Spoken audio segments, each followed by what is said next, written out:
Var arī savādāk. Skaties.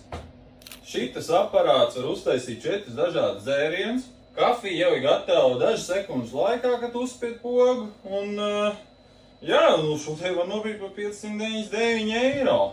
Paga. Var arī savādāk. Skaties.